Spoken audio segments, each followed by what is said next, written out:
first message arrived at 2:13 a.m. Maya had just listed the apartment online. A small 2-bedroom unit with cracked wooden floors and tall windows that watched the street like tired eyes. She worked alone, managing properties for absentee owners who rarely visited the city. Late-night inquiries were common, but this one felt different. The message was simple. "I've been watching this place for a long time." Maya frowned at the wording. The listing had been posted less than an hour ago. She brushed it off as strange phrasing and responded professionally. Within seconds, a reply appeared. "I know the bedroom with the peeling paint faces the alley." Her fingers froze over the keyboard. That detail was not in the description. She had noticed the peeling paint earlier while taking photos, but never uploaded that image. A chill crept down her spine as she checked the listing page again. The account had no profile picture, no name, just a string of numbers. Another message popped up before she could block it.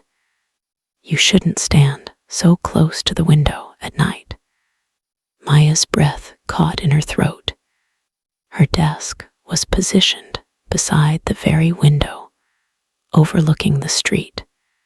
The curtains were open to let in the faint glow of a street lamp. Slowly, she turned her head toward the glass. Outside, the road lay empty and silent.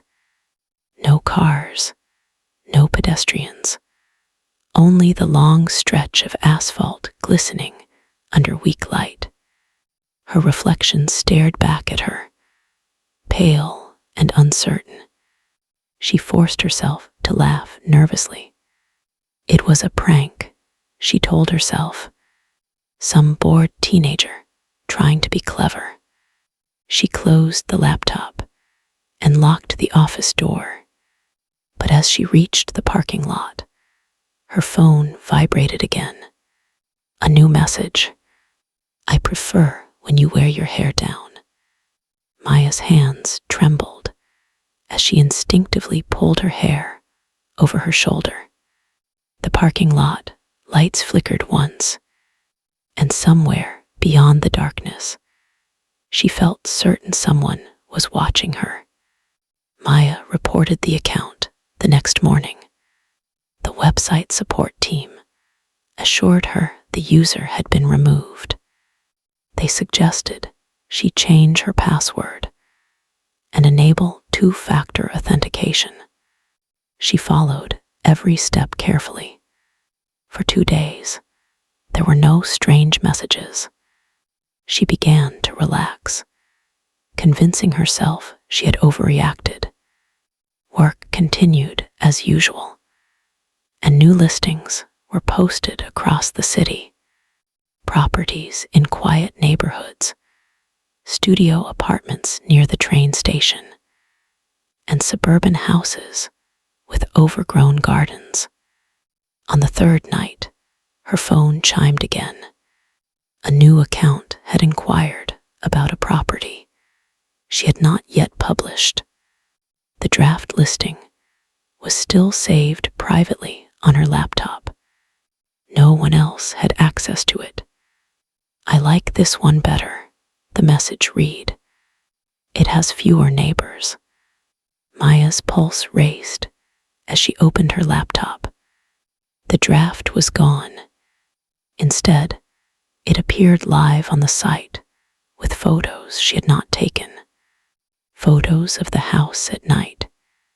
The windows were dark, the front door slightly ajar, and in the final image, a blurred figure stood inside the hallway. Her phone buzzed again.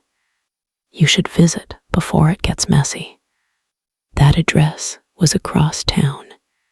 She had never stepped foot inside that house. Yet as she stared at the photo, she recognized something chilling. The reflection in the hallway mirror showed her own office behind her.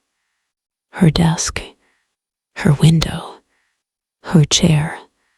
The camera angle suggested the photo had been taken from somewhere behind her shoulder. Maya slowly turned around. The office was empty, but her computer screen flickered briefly, and the cursor moved on its own. Typing, "Open house tonight." Maya drove to the address, despite every instinct telling her not to. The police had dismissed her earlier report as digital harassment. They found no evidence of hacking, no traceable IP address. It was as if the messages came from nowhere. The house stood at the end of a dead-end street. Tall weeds swayed in the wind like whispering voices. The front door was already open. She stepped inside cautiously. The air smelled damp and metallic. Her footsteps echoed against bare walls.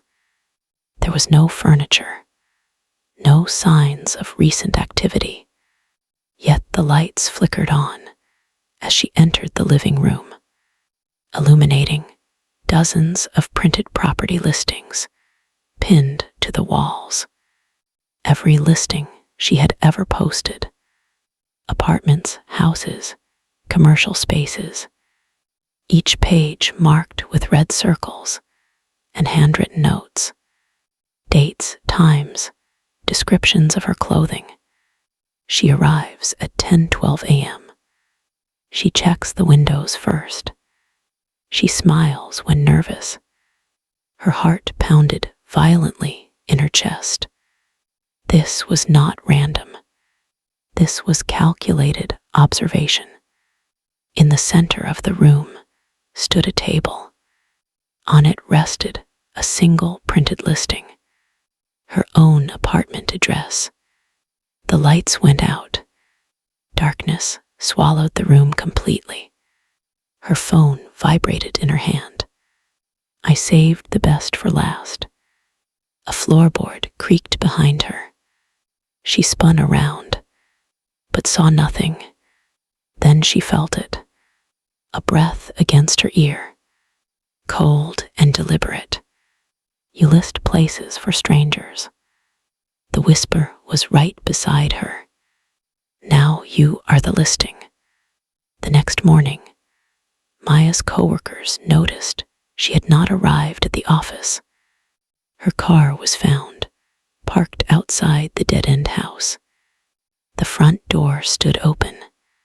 Inside, the walls were bare. No listings, no notes, no evidence of anyone ever being there. Just dust and silence. Her phone lay on the floor, in the center of the living room. The screen cracked, but still glowing faintly. A new property listing had been posted from her account. Title: Cozy Studio, 1 occupant. Description: quiet, isolated, rarely disturbed. Below the text was a single image, a photograph taken in near darkness, the faint outline of a woman sitting in a chair, her head tilted slightly, her hair falling over her face. The caption read, "Available immediately." The listing gathered hundreds of views within hours, but no one could trace its origin. No IP address, no upload history. By nightfall, the listing disappeared on its own, replaced by another, a suburban home this time, with tall windows and cracked wooden floors. And in the reflection of the glass, a new figure stood watching, waiting for the next inquiry. Watching the watchers,